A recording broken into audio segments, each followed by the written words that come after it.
Assalamualaikum warahmatullahi wabarakatuh. Perkenalkan, nama saya Ahmad Asadullah. Jadi di sini saya sebagai perwakilan dari kelompok 3 akan mempresentasikan tentang pemanfaatan dari minyak goreng yang telah digunakan. Sebelumnya, izinkan saya memperkenalkan nama-nama dari kelompok saya. Yang pertama ada saya sendiri, Ahmad Asadullah. Saya memang selalu sendiri. Yang kedua ada Alwan Mutafar. Yang ketiga ada Muhammad Ainul Yakin. Yang keempat ada Gisa Aurelia. Yang terakhir ada Oktalida Ramadayanti P. Baik, di sini saya akan memulai sesi presentasi kali ini karena kalau nunggu dia balik lagi sepertinya mustahil. Seperti yang kita ketahui, masalah limbah air-air ini menjadi perhatian di lingkungan kita, termasuk limbah domestik atau rumah tangga. Dan salah satu bahan pokok yang sering digunakan sehingga menghasilkan limbah adalah minyak goreng. Di sini kami akan membahas tentang minyak goreng sisa atau yang sering kita kenal sebagai minyak jelantah. Berikut ini adalah hal-hal yang akan kita bahas tentang minyak jelantah. Yang pertama itu ada pengertian minyak jelantah. Nanti saya akan jabarkan tentang pengertiannya. Yang kedua ada sumber limbah minyak jelantah. Dari mana sih sumber minyak jelantah tersebut ada? Anda akan dijelaskan. Nah, yang berikutnya ada dampak negatif minyak jelantah. Yang keempat ada hasil minyak jelantah. Yang terakhir ada pengelolaan minyak jelantah. Kita masuk ke slide yang pengertian. Pengertian minyak jelantah adalah minyak yang telah digunakan lebih dari 2 kali atau 3 kali untuk menggoreng. Minyak ini dikategorikan sebagai limbah karena dapat mengandung zat berbahaya setelah digunakan berulang kali, seperti radikal bebas yang bersifat karsinogenik. Minyak jelantah dapat berasal dari berbagai jenis minyak goreng, seperti minyak jagung atau minyak kelapa. Sumber minyak jelantah. Nah, ini ada sumbernya. Beberapa sumber yang mungkin bisa menghasilkan sumber minyak jelantah. Sumber minyak jelantah bisa berasal dari rumah tangga, seperti penggunaan minyak goreng dalam memasak. Selain itu, restoran dan juga hotel tentunya juga bisa menghasilkan limbah minyak jelantah. Atau bisa juga dalam sebuah perkantoran dan sekolah-sekolah yang mungkin di dalam lembaga tersebut ada sebuah dapur yang dimana di dapur tersebut menggunakan minyak goreng. Nah, itu juga contoh-contoh yang bisa menjadi sumber minyak jelantah. Lanjut next ke slide selanjutnya. Yang ketiga adalah dampak negatif dari minyak jelantah. Limbah minyak jelantah tentunya sangatlah memberikan dampak yang sangat buruk bagi lingkungan sekitar, seperti halnya pencemaran air. Jika kita membuang limbah minyak ke dalam air, maka tentunya dapat merusak mutu dari air yang tercemar. Lalu sama halnya dengan pencemaran tanah maupun udara. Jika kita membuang sembarangan limbah, maka akan merusak lingkungan itu. Selain itu, penggunaan minyak jelantah berulang kali dapat menyebabkan bahaya bagi kesehatan tubuh, seperti penyebab penyakit yang berbahaya. Di sini ada hasil pengolahan minyak jelantah. Limbah minyak jelantah dapat diolah lagi dan dimanfaatkan kembali. Berikut adalah contoh dari hasil pengolahan dari minyak jelantah. Yang pertama ada sabun mandi, sabun cair, lilin aromaterapi, bahan bakar, cairan pembersih, dan juga pupuk. Yang berikutnya yaitu pengelolaan dari minyak jelantah.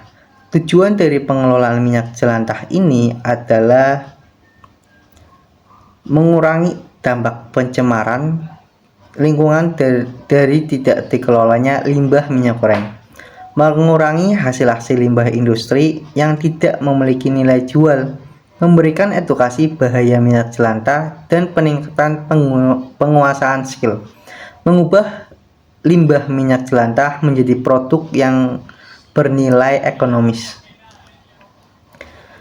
Di sini ada metode yang digunakan. Jadi, metode yang digunakan dalam pengelolaan minyak jelantah ini terbagi menjadi 3 contoh metode. Yang pertama, metode sosialisasi. Metode sosialisasi ini lebih mengarah ke suatu proses untuk memberitahukan sebuah informasi atau upaya untuk mengkomunikasikan program kepada masyarakat. Yang kedua, ada metode diskusi. Nah, untuk metode diskusi ini memiliki makna atau arti pertukaran pikiran atau bertukarnya gagasan dan pendapat antara individu dengan individu lainnya atau individu dengan kelompok lain untuk mencari sebuah kesepakatan atau solusi dalam suatu masalah. Dan untuk yang terakhir ada metode edukasi. Untuk metode ini lebih merujuk kepada pembinaan agar individu atau kelompok tertarik pada suatu hal yang disampaikan. Di luar dari 3 metode ini, ada satu metode yang kebanyakan digunakan di lingkungan, yaitu metode demonstrasi atau praktek langsung. Next. Baik, lanjut ke contoh sukses pengelolaan minyak jelantah.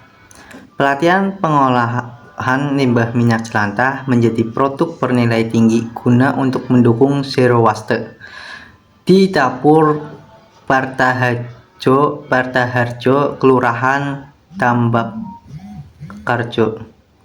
Penulis Satria Pinandita, Supari, Andi Tri Andrianti, Yulianto Budi Setiawan. Tahun terbit 2023.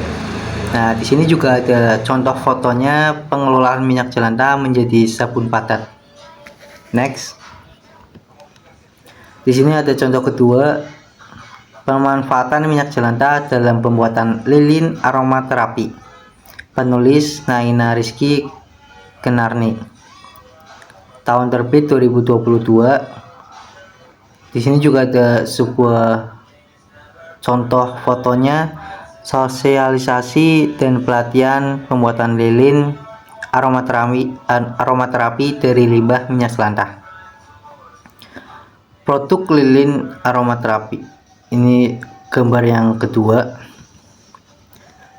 Berikut ada contoh lagi yang ketiga, contoh sukses pengelolaan minyak jelantah.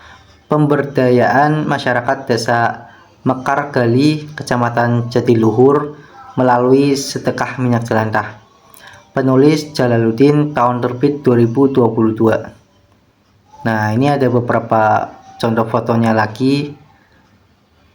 Banyak sekali foto-foto yang tertera di sini. Ada sosialisasi terlebih dahulu mengenai minyak jelantah kepada pemilik aneka keripik.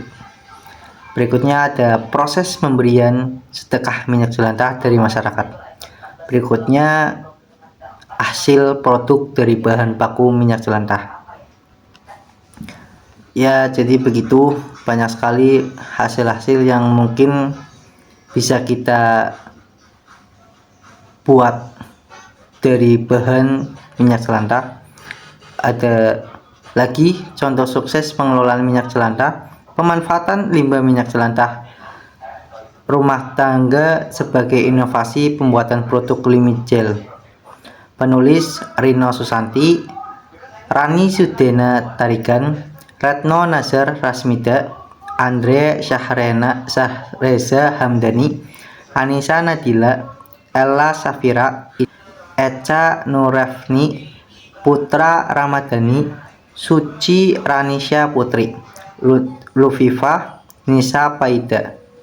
Tahun terbit tahun 2022. Di sini juga ada contoh fotonya, sosialisasi dan pelatihan pembuatan lilin aromaterapi pengusir nyamuk dan limbah minyak jelantah dan pupuk organik dari cangkang telur. Ya, ini mungkin paling banyak dari contoh-contoh jurnal lainnya.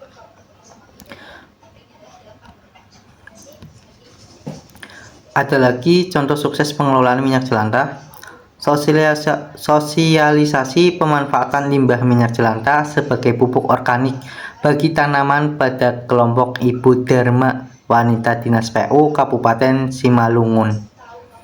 Penulis Winarto Silaban. Tahun terbit tahun 2023. Di sini juga ada contoh fotonya. Kesimpulan.